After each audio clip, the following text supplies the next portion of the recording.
Steve Nadjer au micro. Merci de votre fidélité aux 14h de Radio J, votre grand rendez-vous avec l'actualité tous les après-midi. Prenez place, c'est parti pour 30 minutes du meilleur de l'info.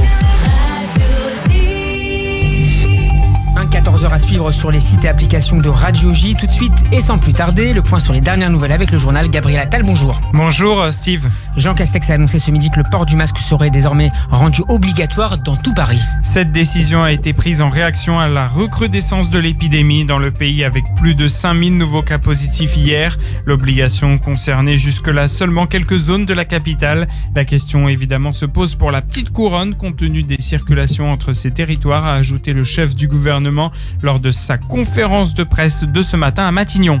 Il y a eu une forme de relâchement ces dernières semaines qui peut expliquer les chiffres que j'ai présentés au début de mon intervention. Cela va entraîner des conséquences. Cela a entraîné à Marseille, à Paris. J'ai indiqué que le préfet, après concertation avec la maire, va étendre le port du masque dans l'ensemble de la capitale. Et la question, évidemment, se pose pour la petite couronne, compte tenu des circulations entre ces territoires. Gabriel, l'entourage du Premier ministre a cependant précisé que la décision était encore en cours d'étude. Matignon a précisé au quotidien Le Monde que la décision n'était pas encore prise. Néanmoins, cette obligation apparaît très probable, reconnaît-on au sein de l'exécutif, en raison de l'accélération de l'épidémie. Le masque est également obligatoire désormais dans tous les espaces fermés où se situent plusieurs personnes. L'obligation s'étendra aux entreprises à partir du 1er septembre, à l'exception des bureaux individuels, a rappelé le Premier ministre. Et 700 verbalisations pour non-port du masque sont délivrées chaque jour en moyenne en France. De son côté, le ministre de la Santé a tenu à rassurer sur un éventuel vaccin. Olivier Véran a annoncé qu'il y avait des pistes sérieuses pour un vaccin au début de l'année prochaine. Le neurologue de formation a cependant prévenu qu'un vaccin ne serait présenté que lorsqu'il sera sûr et efficace. L'arrivée d'un vaccin dans un pays comme le nôtre, ou dans tous les pays européens d'ailleurs, répond à des règles très strictes. D'abord, on identifie ce qu'on appelle la cible vaccinale et le moyen de lutter contre cette cible. Ensuite, on va tester le produit chez des personnes saines et éventuellement sur modèle animal, puis on va développer des essais à plus grande échelle, ce qu'on peut appeler les essais de phase 3, pour vérifier si 1, le vaccin est efficace, et 2, s'il n'a pas ou peu d'effets indésirables. Et lorsqu'un vaccin remplit ces conditions, alors il peut bénéficier de recommandations d'utilisation, d'une autorisation de mise sur le marché par les autorités sanitaires et évidemment d'un remboursement. Le jour où nous proposerons aux Français un vaccin, c'est qu'il sera à la fois efficace, sûr et qu'il aura rempli toutes ces conditions. Les enfants et peut-être leurs parents l'attendent avec impatience. À 5 jours de la rentrée scolaire, le ministre de l'Éducation a évoqué des mesures localisées en cas de contamination à l'école, Gabriel. Jean-Michel Blanquer a détaillé ce matin le protocole sanitaire mis en place dans les établissements scolaires alors que plusieurs départements viennent d'être placés en zone rouge. Hier, le ministre avait déjà annoncé que tous les adultes devraient porter un masque à l'école. En cas de contamination à l'école, le ministre de l'Éducation ne prévoit pas de mesures d'ordre général, mais des mesures localisées. À ce stade, il n'est pas prévu de mesures d'ordre général concernant l'espace scolaire dans les zones de circulation plus active du virus. Mais nous pouvons décider des mesures localisées. C'est ce que nous savons faire avec les préfets, les services des agences régionales de la santé et les recteurs, de façon à ce que lorsque des cas de Covid sont suspectés ou confirmés, se déclenche immédiatement une procédure qui est calée avec le ministère de la Santé. Jean-Michel Blanquer, tout à l'heure. On part maintenant en Israël, Gabriel. 1939 nouveaux cas de coronavirus ont été enregistrés hier. L'État hébreu dénombre à présent 21 145 cas actifs. Parmi eux, 428 patients sont dans un état grave et 124 sous assistance respiratoire. 877 morts ont été rapportés, soit 10 de plus qu'hier. Le gouvernement israélien qui a décidé d'allouer 86 millions de shekels à la recherche d'un vaccin. Cela représente un peu plus de 21 millions d'euros. L'argent servira au renforcement des activités de l'Institut israélien de recherche biologique relative à la mise au point d'un vaccin. Un programme pilote devrait ainsi être lancé après les fêtes de Tishri au mois d'octobre. L'émotion toujours en Israël après l'attentat à Petar Tikva. Ça a cartographié ce matin la maison du terroriste qui a poignardé à mort un rabbin dans la ville.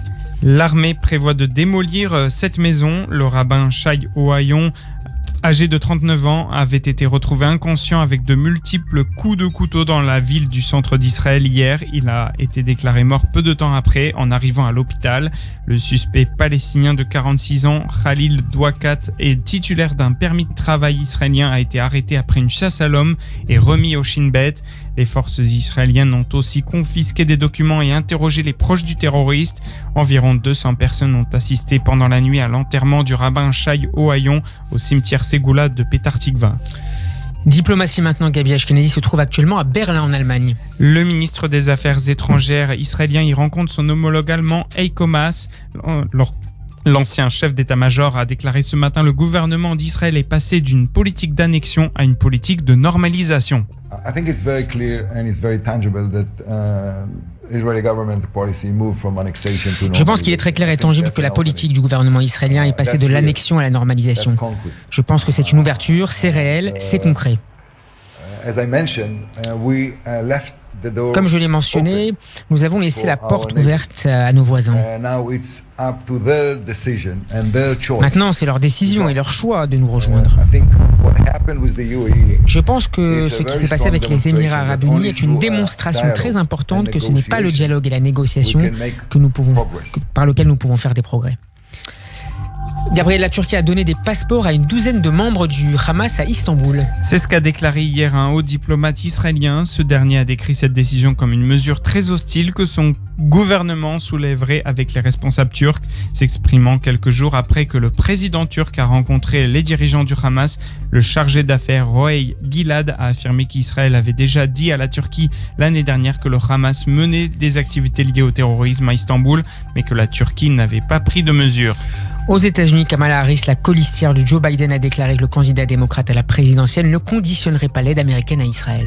Lors d'un événement virtuel organisé sur l'application Zoom avec d'importants donateurs juifs, la candidate à la vice-présidence a ajouté « Joe a clairement indiqué qu'il ne lierait l'aide à la sécurité à aucune décision politique prise par Israël et je ne saurais être plus que d'accord ». La colistière démocrate a également assuré que l'Iran n'obtiendrait pas l'arme nucléaire. Soyons clairs, nous ne permettrons pas à l'Iran d'obtenir une arme nucléaire, point final. Nous continuerons à nous assurer qu'Israël a le soutien incassable des États-Unis. On va rester, Gabriel, au Proche-Orient. Jean-Yves Le Drian a tiré la sonnette d'alarme ce matin sur la situation actuelle au Liban. Invité d'RTL ce matin, le ministre des Affaires étrangères français, l'ancien ministre de la Défense, a averti le risque aujourd'hui, c'est la disparition du Liban. Donc il faut que ces mesures soient prises. Il a affirmé que ces réformes ne pouvaient être menées par l'équipe en place actuellement, tant elle est conspuée par les Libanais. Donc il faut qu'il se reconstitue un gouvernement, il faut qu'il le fasse vite, parce que il y a urgence devant à la fois l'urgence humanitaire et sanitaire, les blessures profondes de cette population, et puis l'urgence politique si on veut que ce pays tienne. Parce que le risque aujourd'hui, c'est la disparition du Liban. Est-ce qu'on Donc, peut il faut envisager que ces mesures soient un prises. mandat français ou un mandat international? C'est aux Libanais de prendre leurs responsabilités. Ils sont formés, ils sont compétents, mais simplement ils se phagocytent eux-mêmes entre eux pour faire un consensus sur l'inaction. Cela n'est plus possible et nous le disons avec force. Et puis en France, un jeune homme a été arrêté dans le 19e arrondissement de Paris, Gabriel, dans le cadre de l'enquête pour vol à caractère antisémite il y a 3 semaines, survenu dans un immeuble de la rue Archereau. Le jeune homme d'une vingtaine d'années est soupçonné d'être l'un des auteurs de cette violente agression antisémite. David, âgé de 29 ans, avait été insulté, roué de coups, puis dépouillé par 2 inconnus qu'il avait suivis alors qu'il était venu chercher sa fille gardée par ses parents. Les 2 auteurs de l'attaque avaient dérobé sa Rolex et pris la fuite. Les examens qui ont suivi l'agression ont montré que David avait été victime d'une tentative d'étranglement. Le Bureau national de vigilance contre l'antisémitisme avait saisi le parquet de Paris et s'était porté partie civile. Merci Gabriel Attal, 14h09. Tout de suite, le grand entretien de cette édition. Jean-Louis Samaran, bonjour. Bonjour. Merci de nous rejoindre cet après-midi. Vous êtes chercheur associé au Middle East Institute de la National University de Singapour. Vous êtes un grand spécialiste du Golfe et nous allons évoquer ensemble cet après-midi la tournée de Mike Pompeo au Moyen-Orient. Le secrétaire d'État américain est arrivé aujourd'hui à Oman après un arrêt en Israël, au Soudan, à Bahreïn et aux Émirats arabes unis. Alors avant de détailler ensemble la teneur de chacune de ces visites, globalement, quels sont les objectifs de cette tournée américaine ? Alors, l'objectif qui a été expliqué par la Maison-Blanche est clairement de partir de l'accord entre les Émirats et Israël et en quelque sorte de créer une dynamique régionale. On le comprend dans le choix des pays, de voir dans quelle mesure l'accord avec les Émirats peut être lié à un accord futur avec en particulier Oman et Bahreïn qui avaient chacun à leur façon déjà annoncé une certaine disponibilité vis-à-vis de la normalisation. Par contre, les premiers échos qu'on a de ces deux pays ainsi que du Soudan et pour le moins une prudence affichée des dirigeants vis-à-vis de toute normalisation pour l'instant. On a beaucoup parlé de la possible vente par les États-Unis d'avions F-35 aux Émirats arabes unis. Nous y reviendrons certainement tout à l'heure. Que représente pour Washington le marché militaire dans le Golfe ? Alors, d'un point de vue général, les pays du Golfe représentent un des principaux marchés d'armement dans le monde, avec l'Asie. Et pour les États-Unis ainsi que pour la France et les Britanniques, c'est un marché très très important, en particulier pour ce qui est des grosses plateformes de type avions de combat et tout ce qui est également les matériaux sur le domaine maritime, les frégates, notamment pour l'Arabie Saoudite. Voilà, et ce qui est important, et vous l'avez souligné sur le F-35, c'est que les pays du Golfe aiment acheter les matériaux les plus sophistiqués américains, mais ont toujours été historiquement contraints par une clause qui existe au sein du Congrès, qui consiste à garantir la supériorité technologique israélienne en matière d'armement. Et donc, en d'autres termes, ne pas laisser le gouvernement américain vendre des armes à tout pays du Moyen-Orient ou du Golfe qui pourrait remettre en cause la supériorité israélienne dans le domaine. Et cela pourrait être le cas avec cette éventuelle vente de F-35 aux Émirats arabes unis ? Alors, c'est là où on rentre dans un débat qui est moins technologique que politique, dans le sens où la vente du F-35 serait extrêmement symbolique parce que les Émirats seraient le premier pays arabe à l'obtenir. Et c'est aujourd'hui l'un des symboles de la supériorité aérienne de l'armée israélienne. Voilà. Et sur le plan purement militaire, je doute que ça remette en cause, disons, la supériorité militaire dans l'ensemble d'Israël, parce que c'est pas seulement l'achat d'un avion de combat qui pourrait soudainement remettre en cause cette supériorité, mais sur le plan symbolique et surtout politique, en fait, ça voudrait dire qu'on a changé les termes du débat à Washington, que le Congrès, que les parlementaires qui ont souvent remis en cause toute vente de ce type se montreraient beaucoup plus confiants vis-à-vis notamment des Émirats. Et vous pensez que cette nouvelle orientation de l'administration républicaine pourrait être suivie au Congrès, d'abord par les républicains bien sûr, mais aussi par les démocrates ? Ça va vraiment dépendre en fait de plusieurs éléments. Et vous soulignez à juste titre déjà la dimension, disons, électorale. Les Émirats, comme l'Arabie Saoudite, ont été très affichés auprès de l'administration Trump au cours des 3 dernières années, et donc en particulier du côté des Saoudiens, sont devenus un élément du débat partisan. Donc il n'est pas impossible d'imaginer que toutes ces tractations puissent être remises en cause avec une administration démocrate et, selon les élections auprès du Congrès, un Congrès démocrate. Même si Jean-Louis Samaran, si cela s'inscrit dans un contexte de fragilisation du soutien bipartisan à Israël, notamment au sein d'une partie du mouvement démocrate. Le problème, c'est que je ne pense pas que, par exemple, si on prend l'aile gauche ou gauchiste du Parti démocrate, ce seront ceux qui seront les plus à même, justement, de laisser les Émirats obtenir le F-35, paradoxalement. Donc, d'accord. Et ce serait pas eux qui pourraient soudainement estimer que oui, ça ne pose pas de problème. Ce qui à la fois la dimension électorale aux États-Unis, mais également en Israël, parce que ça va aussi dépendre de la façon dont le gouvernement israélien actuel ou futur, selon l'évolution de la situation en Israël même, se positionne. On a vu que Netanyahou lui-même n'était pas très clair sur le F-35 et avait en quelque sorte renié des propos qu'on ne sait pas s'ils ont été véritablement actés dans l'accord.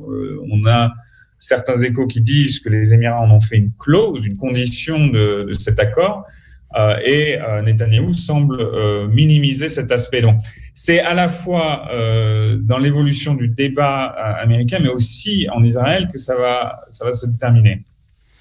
Parmi les différents États ou Émirats que j'ai cités tout à l'heure, qui du Soudan, de Bahreïn ou d'Oman pourrait normaliser le premier ses relations avec l'État hébreu, à l'instar des Émirats arabes unis? Alors, il semblait, on va dire, il y a quelques mois que le Bahreïn était le plus à même de le faire. Il semble pour l'instant, comme je disais, qu'ils ont adopté une position prudente. Les dirigeants bahreïnis, lors de la visite de Mike Pompeo, ont réitéré la rhétorique classique consistant à conditionner la normalisation avec le plan de deux États, israélien et palestinien. Donc ça semble être en fait assez conditionné par la position saoudienne. Il ne faut pas oublier dans le cas bahreïni que le petit État, la petite monarchie de Bahreïn dépend extrêmement de l'Arabie saoudite. À partir de là, Oman aussi était un candidat à la normalisation, puisque si vous vous souvenez bien, il y a un peu moins de 2 ans, le Premier ministre Netanyahou avait visité l'ancien sultan qui est décédé il y a quelques mois, Qaboos, avait donc visité Oman. C'est une visite historique. Et donc, ça donnait l'impression qu'une normalisation pouvait être envisagée. Là aussi, les Omanais, en tout cas des premiers échos qu'on a à ces heures-ci, semblent eux aussi rester dans l'expectative. Et je pense que tout va dépendre aussi de la façon dont les choses évoluent avec les Émirats. On attend encore la formalisation, l'officialisation de cet accord. Et je pense que les États de la région vont regarder cela avec beaucoup d'attention en voyant si il y a intérêt ou pas à suivre la voie des Émirats. Il nous reste encore quelques instants avant de nous quitter, Jean-Loup Samahan. Quels sont les principaux adjuvants de ce rapprochement entre Israël et une partie du monde arabe? Est-ce que ce sont les mêmes raisons qui poussent aujourd'hui Khartoum et Dubaï de négocier avec les États-Unis et Israël en vue de cette normalisation que nous évoquons ensemble, pardon? Donc, pour ce qui concerne les Émirats, il y a tout un ensemble de raisons et je vais aller très vite. Vous avez en priorité l'Iran. Vous avez l'Iran. Vous avez un aspect qui est souvent ignoré ou minoré, qui est la même lecture de l'islam politique, et en particulier de groupes affiliés aux frères musulmans, qui sont, aux yeux des Émirats, la principale menace, presque encore plus importante que l'Iran aujourd'hui, dans la lecture de la région d'Abu Dhabi. Et donc sur ça, il y a une véritable convergence des discours israéliens et émiriens. Vous avez, en tout cas du côté émirien aussi, une volonté de rapprochement sur tout ce qui est lié à la technologie, en matière de sécurité, en matière militaire, notamment tout ce qui est défense antimissile, qui les intéresse, je pense, à très fort. Ils ont un très fort intérêt pour tout ce qui se fait en Israël sur cela. Donc il y a tout un ensemble d'aspects. Également un aspect indirect qui est aussi vis-à-vis des États-Unis. historiquement, les pays dans la région qui ont normalisé leur relation avec Israël ont aussi vu, d'un point de vue pragmatique, cette normalisation comme un acte de bonne foi, en quelque sorte, vis-à-vis de Washington, afin de bénéficier d'une relation renforcée avec les États-Unis.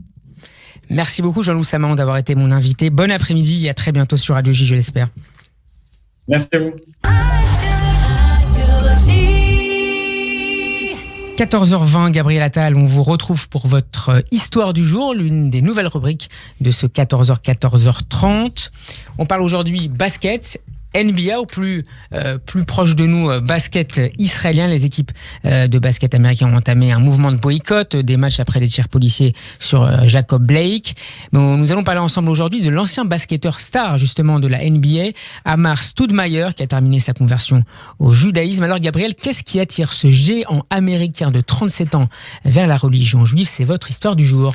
L'ex-joueur des Knicks de New York avait annoncé il y a plus de 2 ans qu'il était en train de se convertir. Amar Stoudemire s'identifie en fait aux Israélites hébreux, ces Afro-Américains qui se considèrent comme liés aux Israélites bibliques et observent les fêtes juives depuis de nombreuses années. Ces Hébreux noirs, comme ils sont généralement appelés, estiment que les Hébreux de la Torah étaient en fait noirs. Les Noirs actuels seraient ainsi leurs descendants. Les thématiques de l'esclavage, de la délivrance, la Géoula, de l'Exode expliquent cette identification aux anciens Hébreux, au Bnei Israël. De plus, la thématique du peuple élu renforce la fierté noire. Comment s'est passée sa conversion, Gabriel ?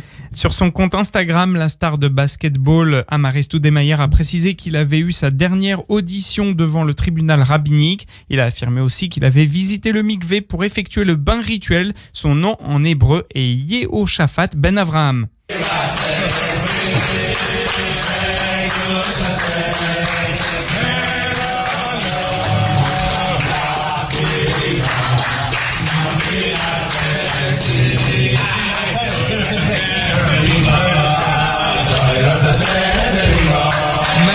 Donc à Amar Stoudemire, un basketteur qui est également attaché, Gabriel, à l'État d'Israël. Tout à fait. Après sa carrière aux États-Unis, le géant de 2,08 m a joué pour l'Hapoel Jérusalem de 2016 à 2019 avant de devenir copropriétaire de cette formation.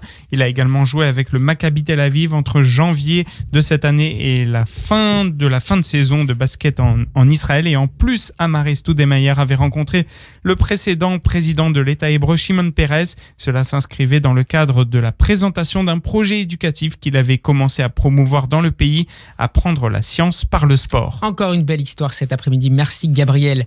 14h et presque 23 minutes. J'espère que votre après-midi départ bien à nos côtés. Je vous invite maintenant à un petit voyage dans le temps. C'est l'une des nouveautés de cette saison dans le 14h de Radio J. Un jour dans l'histoire. Retour aujourd'hui en 2008, précisément le 27 août 2008. Nous sommes à Denver aux États-Unis après une campagne exceptionnelle et à la surprise générale. Le jeune sénateur de l'Illinois du nom de Barack Obama s'est imposé à la primaire démocrate face à la grande favorite, l'ancienne First Lady Hillary Clinton. Mais à Denver, c'est la prochaine First Lady, mais on ne le sait pas encore, qui va crever l'écran. Michelle Obama ouvre la convention démocrate le 25 août. Devant les 4200 délégués du parti, elle se révèle une oratrice d'une stupéfiante puissance. Des millions d'Américains savent que Barack comprend leurs rêves. Des millions d'Américains comprennent que Barack se battra pour des gens comme eux et que Barack apportera le changement dont nous avons besoin. Et finalement, après tout ce qui s'est passé ces 18 derniers mois, le Barack Obama que je vois aujourd'hui est le même que celui dont je suis tombée amoureuse il y a 19 ans. Le lendemain, c'est Barack Obama qui était officiellement investi par le Parti démocrate, mais à la surprise générale, et alors qu'il ne doit prendre a priori la parole que le lendemain, il s'avance devant une foule extatique. Nous sommes le 27 août 2008. Better place around the bend. That promise is our greatest inheritance. Cette promesse, c'est le plus grand héritage que nous ayons reçu. C'est la promesse que je fais à mes filles quand je les borde le soir. Et une promesse que vous faites aux vôtres. Une promesse qui a permis aux immigrants de franchir les océans et aux pionniers de voyager vers l'ouest. Une promesse qui a conduit les travailleurs à manifester, aux femmes à exiger le droit de vote. Et c'est la promesse qui, il y a 45 ans, a amené les Américains de tous les horizons de ce pays à se réunir sur le Mall de Washington, devant le mémorial de Lincoln, et à écouter un jeune prédicateur de Géorgie parler de son rêve. Une allusion évidemment à Martin Luther King. Avant de nous quitter, et vous en avez l'habitude maintenant, c'est le coup de cœur de ce 14h, un livre, une série, un film. Aujourd'hui, parlons un peu des Schtroumpfs. Viens, on t'emmène avec nous. Ah oui, chouette. Vite, dépêche-toi.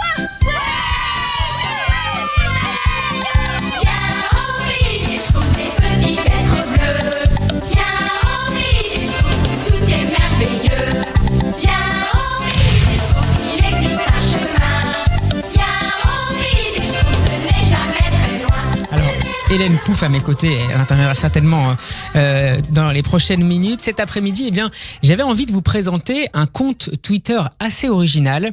Il s'intitule Hebrew Words, les mots hébreux, et il raconte en quelques phrases à chaque fois l'histoire de la langue hébraïque, d'un terme inventé ou encore renouvelé. Tout récemment, le compte s'est intéressé à l'adoption du nom Schtroumpf en hébreu. C'est l'éditeur israélien Yehiam Padan qui forge le terme en 1981, le terme Dardas. Pourquoi Dardas ? Eh bien, parce que le créateur de la BD Peyo avait indiqué un jour dans une interview s'être inspiré du mot allemand pour dire chaussette. Très bien, l'éditeur israélien Yehiam Padan sort des combles littéraires le terme Dardas, utilisé dans la deuxième partie du 19e siècle en Israël, à l'époque la Palestine, et qu'on retrouve aussi dans le Talmud de Jérusalem, dans le traité Kilaïm. L'histoire israélienne des Dardassim était lancée. לפני הרבה שנים, בתוך יער אבות, היה כפר נסתר, שבו חיו יצורים כחולים קטנטנים. קראו להם דרדסים. הם היו טובי לב. לא רחוק משם חי גרגמל, המכשף הנורא. הוא היה רשע. אני שונא דרדסים. אני אתפוס אותך. אני אתפוס את כולכם. אתם לא תתחמקו. אני אתפוס אתכם. יום יבוא ואני אגלה את הכפר שלכם ואז תראו. היער עדיין קיים. ואם תקשיבו היטב, אולי תצליחו לשמוע את צעקותיו של גרגמל. ואם תהיו טובים, אולי תצליחו לראות את הדרדסים.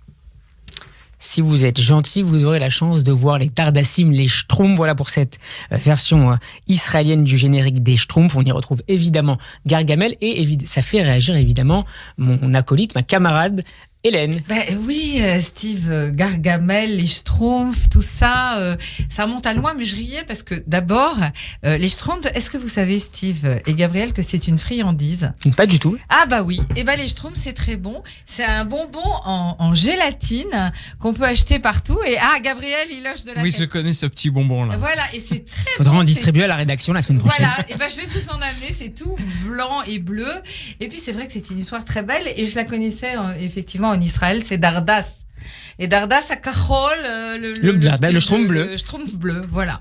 Donc c'est bien. Et bien voilà pour l'histoire des Dardassim, et je propose à nos éditeurs de découvrir certains épisodes éventuellement en hébreu de cette série sur YouTube notamment. On va retrouver dans quelques instants Hélène pour la suite de l'après-midi sur Radio J. Merci de votre fidélité au journal de 14h au 14h30 de Radio J. Je vais vous en rappeler les principaux titres qui seront développés dans quelques instants par Gabriel, avec le port du masque obligatoire à Paris. C'est ce qu'a annoncé tout à l'heure le Premier ministre Jean Castex. Vous l'écouterez dans quelques instants en compagnie de Gabriel Attal. Et puis en Israël, les derniers chiffres du coronavirus restent toujours élevés, avec près de 2000 nouveaux cas. Puis je termine avec évidemment la France et le Liban, puisque une nouvelle fois le ministre des Affaires étrangères français, Jean-Yves Le Drian, s'inquiète du sort du pays du Cèdre, alors qu'Emmanuel Macron est attendu dans le pays d'ici quelques jours, plus précisément le 1er septembre prochain. J'essaye d'arriver à 14h30 comme il est prévu. On est un petit peu en avance aujourd'hui. Non mais c'est pas grave, Steve. C'est parfait. Il faut respecter l'horaire. En tout cas, merci à tous nos auditeurs et auditrices de votre fidélité. Merci d'être toujours présents au rendez-vous de 14h à Radio J. Et je passe la main maintenant à notre camarade Hélène.